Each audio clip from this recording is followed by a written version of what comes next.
Mesdames, Messieurs, bienvenue sur ce plateau de Télé Centrafrique conçu exceptionnellement pour parler du partenariat entre la Banque mondiale et le gouvernement de la République centrafricaine. Rappelons qu'une mission de cette institution financière mondiale est en visite de travail à Bangui du 15 au 17 septembre 2021 après avoir sillonné d'autres pays du continent africain, notamment de la sous-région.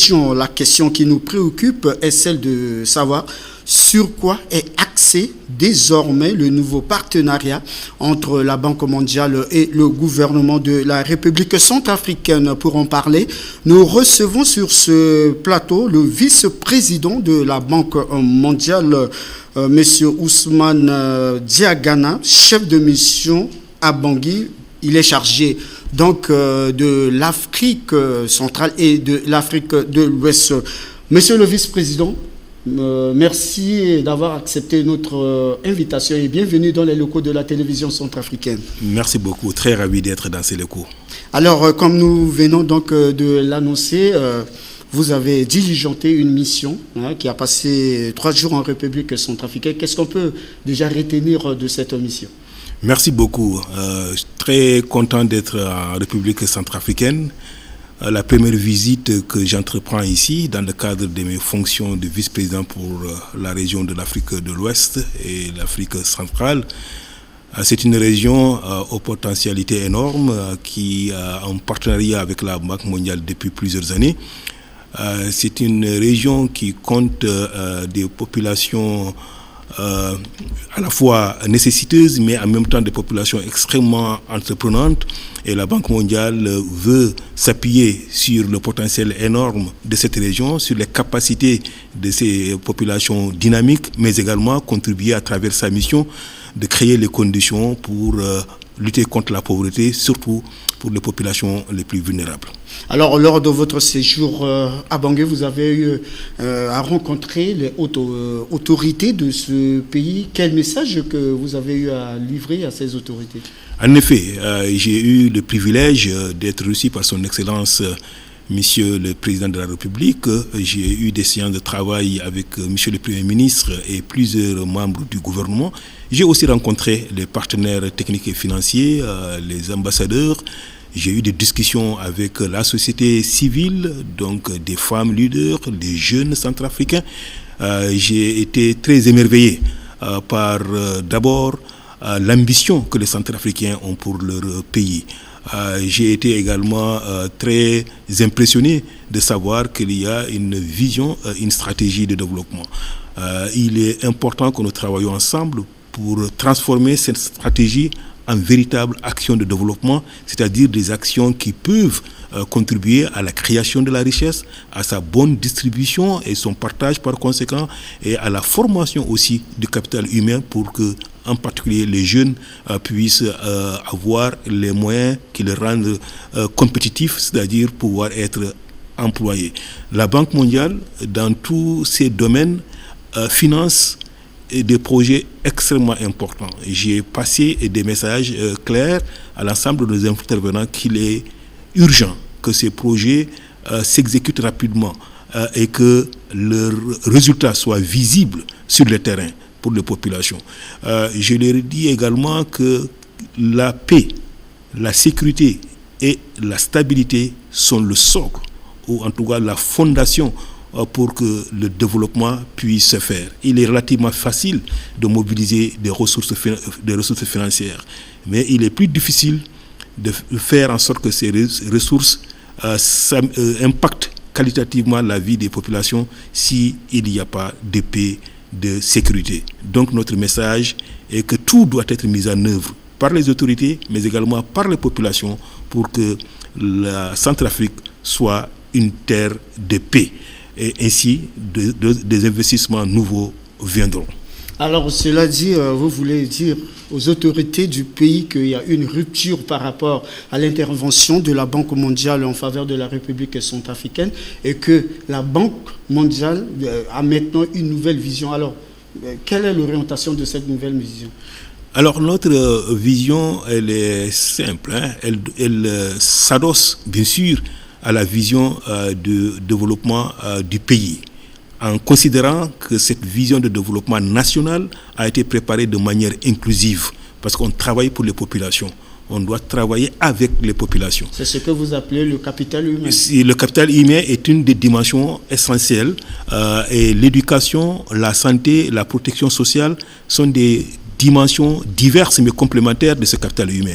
Des indicateurs montrent que le potentiel des Centrafricains, des jeunes Centrafricains, est seulement de 0,27%. C'est-à-dire que toutes les capacités que ces jeunes ont, ils ne peuvent les utiliser qu'à 27%, parfois parce qu'ils n'ont pas eu la chance de rester dans les écoles jusqu'à avoir les compétences qu'ils doivent acquérir pour avoir, n'est-ce pas, pour pouvoir s'employer, soit parce qu'ils ne peuvent pas trouver les moyens de se soigner pour vivre beaucoup plus longtemps et avoir une productivité plus forte, soit parce que les populations les plus vulnérables ne sont pas suffisamment accompagnées à travers des programmes conséquents pour, n'est-ce pas, sortir de la fragilité et de la précarité.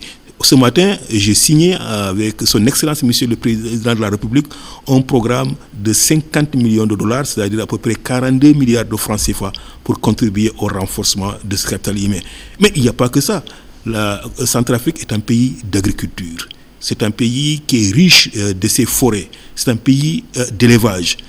Ces trois secteurs réunis contribuent à lutter contre l'insécurité alimentaire, à créer des emplois, à générer des revenus. Donc, nous avons des programmes extrêmement importants dans ces domaines pour que la croissance soit réellement soutenue par ces secteurs. Évidemment, la Centrafrique est un pays minier, mais je pense que la croissance durable, la croissance génératrice d'emplois, c'est celle qui va être générée par les secteurs de l'agriculture et de l'élevage. Je vais ajouter un dernier point, si vous le permettez. Nous savons que la Centrafrique est aussi un pays enclavé. Alors, dans ces conditions, il suffit qu'il y ait quelques petits problèmes, quelques troubles dans les pays de la sous-région ou parfois même en Centrafrique pour que les corridors soient fermés, pour que les routes ne permettent pas l'entrée dans le pays des biens et des services dont les populations ont besoin. Donc il est important qu'on investisse dans les infrastructures, dans les routes. Ce matin, j'ai signé encore un programme de 75 millions de dollars avec monsieur le Président de la République pour financer un projet conséquent en la matière. Alors revenons sur le financement d'un projet de plus de 50 millions de dollars comme vous venez de l'évoquer, mais l'un des facteurs de développement c'est l'énergie. Est-ce que vous avez pris en compte le facteur énergie dans ce programme? Absolument. Ce matin, nous avons fait un séminaire présidé par monsieur le Premier ministre auquel ont pris part beaucoup de ministres où nous avons dit la Centrafrique, fort de son potentiel en matière de hydraulique, a la capacité d'accélérer, si vous voulez, la production énergétique et faire en sorte que l'énergie soit accessible, mais également abordable par les populations en termes financiers. Nous avons dit Bangui, qui est la capitale, peut-être le taux d'accès à l'électricité seulement est de 8%. C'est très insuffisant. Ce n'est pas acceptable. On a signé un pacte. Nous voulons faire en sorte que ce taux soit triplé d'ici 4 ans, donc d'ici 2024-2025. C'est-à-dire qu'on passe au minimum à 25%. Mais quelle serait la situation de l'arrière-pays puisque la République... Alors, je viens. Donc, pour ça, pour ce programme, et en pensant absolument, vous avez raison, à l'arrière-pays, les populations rurales, on a un programme multisectoriel sur 10 ans que nous allons financer avec une première étape où on va mobiliser 110 millions de dollars. On va accélérer l'accès à l'électricité dans la capitale.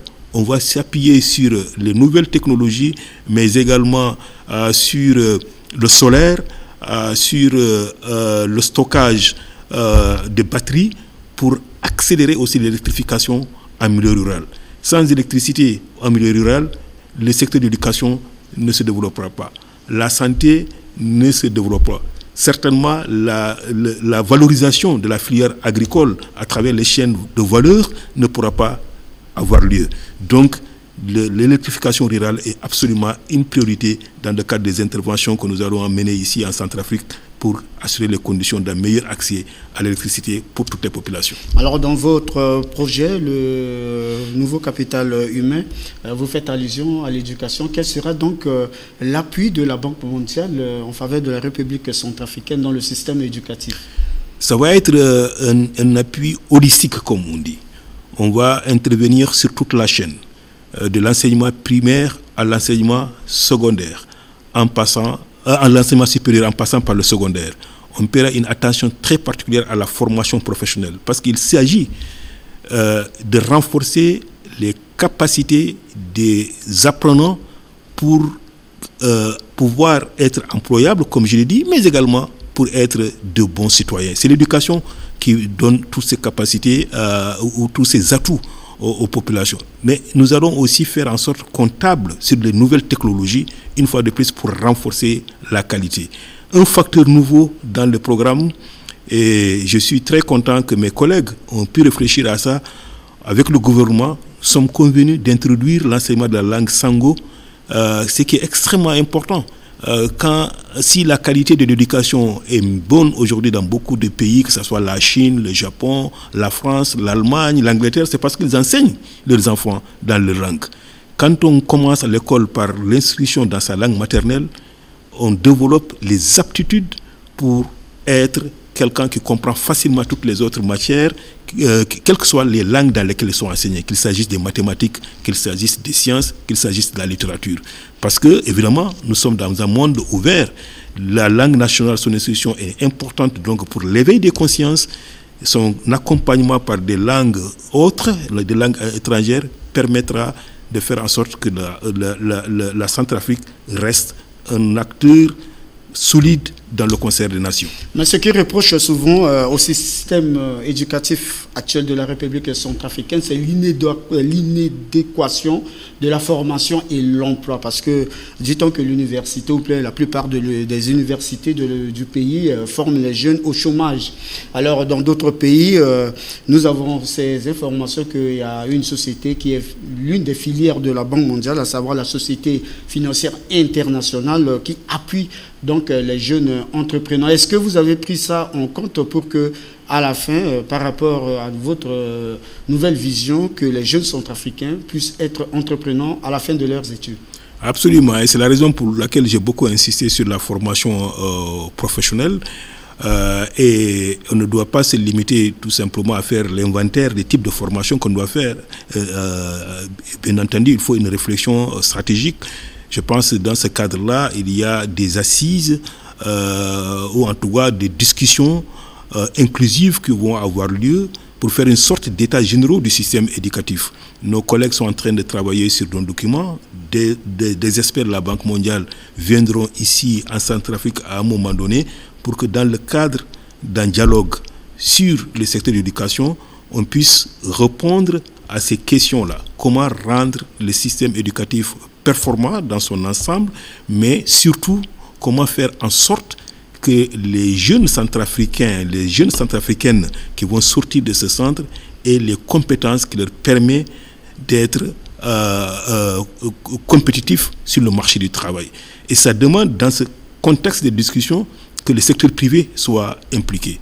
Que, bien sûr, au niveau de la Banque mondiale, que nous mobilisons aussi des moyens, non seulement financiers, mais également techniques, sur la base des leçons que nous avons apprises de d'autres pays dans le monde. On donne souvent l'exemple du Japon comme le pays le plus développé, un des pays les plus développés, mais qui ne dispose pas du tout de ressources naturelles, essentiellement grâce à ses ressources humaines, donc qui se sont développées par la formation. Et les jeunes Japonais, non seulement ils travaillent chez eux, mais ils sont exportables pour travailler ailleurs. Nous avons ce rêve pour l'ensemble des pays africains et nous pensons que ce rêve peut être réalisé. L'un des piliers de ce nouveau partenariat, c'est la santé. Oui. Alors, comment la Banque mondiale va donc appuyer le gouvernement centrafricain dans son système sanitaire? Il a toujours été une priorité pour nous, le secteur de la santé. Ce matin, lorsque je me suis réuni avec des femmes centrafricaines, j'ai été ému d'entendre l'état des indicateurs sociaux. Quand nous apprenons que, bien sûr, que des femmes meurent en couche, que les hôpitaux sont complètement dénués des moyens de fonctionnement, c'est difficile, évidemment, puisque la santé, c'est l'essentiel pour l'humain.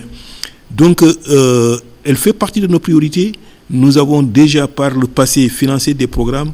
Nous allons continuer à les financer. Et lorsqu'on parle du capital humain, le renforcement du capital humain, on parle aussi et surtout du renforcement du système de santé pour le rendre d'abord résilient, mais aussi pour le rendre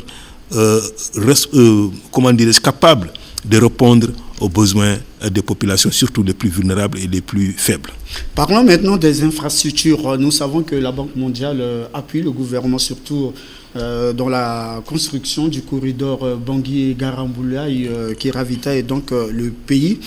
Alors aujourd'hui, vous-même, vous venez de l'évoquer, il faut diversifier donc ces infrastructures surtout vers le centre et l'est de la République centrafricaine. Alors à quand la Banque mondiale va donc appuyer le gouvernement dans ce projet? Plus on verra des résultats dans le cadre des programmes que nous finançons, plus on sera dans une logique de mobilisation de ressources financières. Les pays enclavés, la Centrafrique en est un besoin effectivement d'investissement dans le secteur des transports, dans le secteur des infrastructures. Et nous savons que ces investissements sont très très très chers. Plusieurs mécanismes sont disponibles et bien sûr, l'État, à travers ses stratégies et ses priorités d'investissement public qui doivent être cohérents, la Banque mondiale, un de ses partenaires, mais également d'autres partenaires, y compris le secteur privé. Donc, c'est pour cela qu'aussi dans nos discussions, on a mis beaucoup d'accent sur l'importance d'un climat d'investissement et des affaires incitatifs pour apporter les financements dont ces secteurs pourraient avoir besoin. Mais en tout état de cause, pour ce qui concerne la Banque mondiale, sachant que l'infrastructure fait partie des clés de voûte d'un système de développement, on va continuer à intervenir là-dessus. Nous savons qu'après la crise militaro-politique, plusieurs partenaires multinationaux de la République centrafricaine ont suspendu donc leurs aides budgétaires au gouvernement. Alors, vous venez à Bangui, vous avez annoncé aux autorités maintenant la nouvelle orientation de la Banque mondiale qui est axée sur le capital humain. Vous avez annoncé des chiffres, 50 millions de dollars, 75 millions de dollars. Est-ce que vous aussi, vous emboîtez le pas à ces pays que vous n'allez pas du tout appuyer le gouvernement centrafricain à travers son aide budgétaire? Non, loin du tout, loin s'en faut. La Banque mondiale est peut-être l'un des premiers pays à avoir financé le budget de l'État à travers un appui budgétaire après la Covid. On a décaissé 20 millions de dollars au titre d'un appui budgétaire. Dans la foulée, nous avons commencé les discussions pour la préparation d'une autre opération d'appui budgétaire. Les appuis budgétaires sont des instruments particuliers qui obéissent à un certain nombre de principes dans leur préparation. Parmi ces principes, il y a un cadre macro-fiscal, donc macro-budgétaire, qui soit adéquat, qui soit viable. Il y a évidemment des considérations techniques pour qu'un certain nombre de réformes puissent opérer dans des secteurs, pour qu'à travers l'appui budgétaire, justement, ces secteurs-là soient des leviers également de croissance et de développement. Et donc, sur le plan de ces considérations techniques, nous avons fait beaucoup de progrès. Sur le plan maintenant de l'appréciation ou de l'évaluation des cadres macroéconomiques, les évaluations sont en cours. Dès qu'elles seront terminées, nous allons veiller à ce que notre appui budgétaire également puisse être finalisé et que, comme on l'a toujours fait pour la Centrafrique ces dernières années, qu'on puisse décaisser dans le temps voulu. Mais est-ce que lorsque vous avez appuyé le gouvernement avec 20 millions de dollars, est-ce que vous avez donné des orientations? Parce que nous voyons dans certains pays, il y a les appuis dans le secteur, les PME, etc. et même des renforcements ou bien des appuis financiers aux fonctionnaires. Est-ce que vous avez donné des appuis ou bien des orientations au gouvernement par rapport à ce fonds? Oui, c'est justement ce que nous appelons les paramètres techniques là, dont je parlais tantôt. Nous voulons bien sûr qu'il y ait que la bonne gouvernance soit poursuivie, qu'il y ait beaucoup de la transparence dans la gestion du budget, que les services des régies financières marchent mieux, plus rapidement, fassent des efforts beaucoup plus accrus dans la mobilisation des ressources internes, que la lisibilité du budget de l'État soit nette, que le gouvernement utilise le digital pour accélérer la livraison des services, etc., etc. Ça, c'est les quelques conditions qui ont été discutées, je dirais, parce que le gouvernement lui-même était conscient de cela. On s'est accordé là-dessus et comme je l'ai dit, beaucoup ont été déjà réalisés. Donc on est sur la bonne voie. Et pour ce qui concerne la Banque mondiale, bien sûr, les appuis budgétaires ne sont pas des opérations que nous faisons une fois pour tout et c'est fini. Et ne sont pas non plus des opérations avec des montants relativement faibles, c'est des grands montants.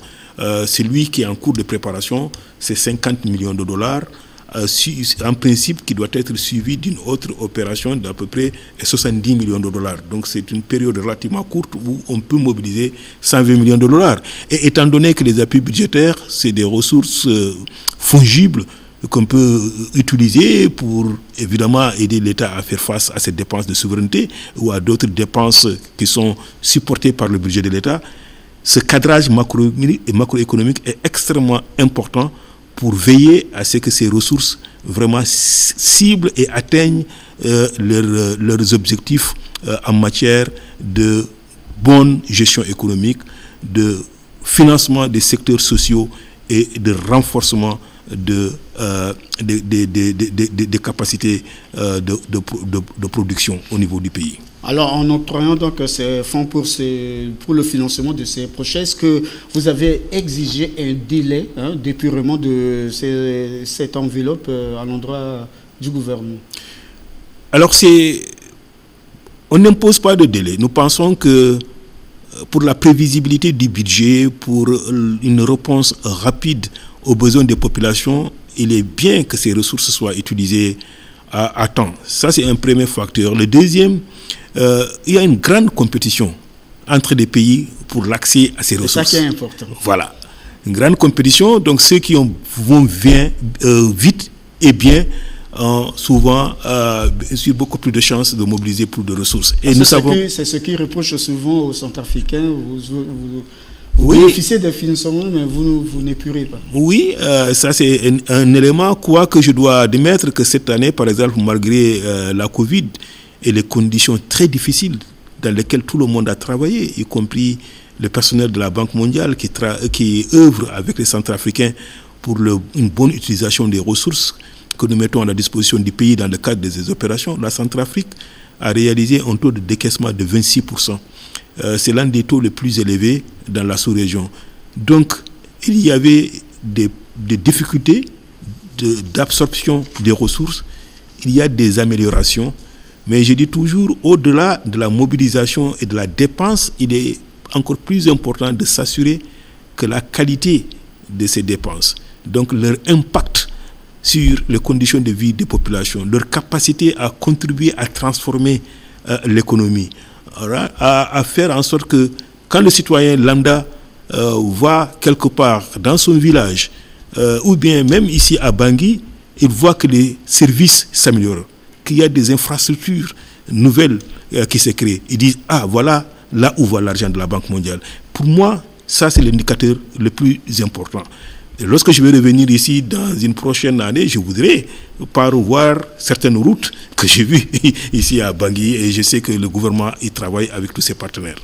Alors, je rappelle pour ceux qui ont pris le train en marche que nous sommes avec le vice-président de la Banque mondiale, chargé donc de l'Afrique de l'Ouest et de l'Afrique centrale, M. Ousmane Diagana, qui est chef de mission, qui a conduit une délégation de la Banque mondiale auprès des autorités de la République centrafricaine. Mais avant de nous quitter, quel est votre message à l'endroit de la population, message d'espoir à l'endroit de la population centrafricaine?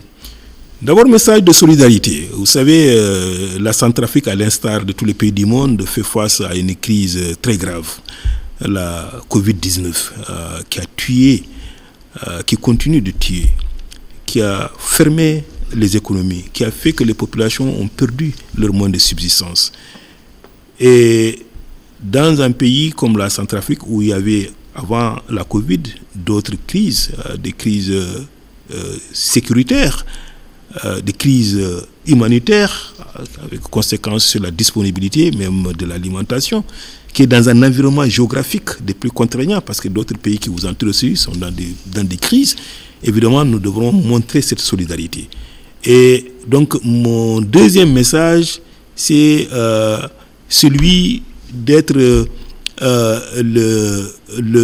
c'est celui de dire que la Banque mondiale, parce que c'est une institution de développement, c'est une institution financière, va être toujours disponible en Centrafrique, parce que si il y a des pays, et la Centrafrique en fait partie de ces pays-là, qui ont besoin d'assistance pour créer des opportunités pour les populations, une nouvelle espérance, évidemment, nous devons mieux travailler dans ces pays-là. Et c'est ce que nous allons continuer de faire. Avant de terminer, une question de curiosité. Comment vous trouvez la ville de Bangui? Agréable. Elle fut appelée par le passé Bangui la coquette. Et je pense que quand on voit sa géographie, ce beau fleuve Ubangui, je pense que c'est son passé d'antan, qui n'est pas d'ailleurs très très lointain, peut toujours revenir. Bangui, c'était aussi une ville avec des artistes, avec de très beaux musiciens.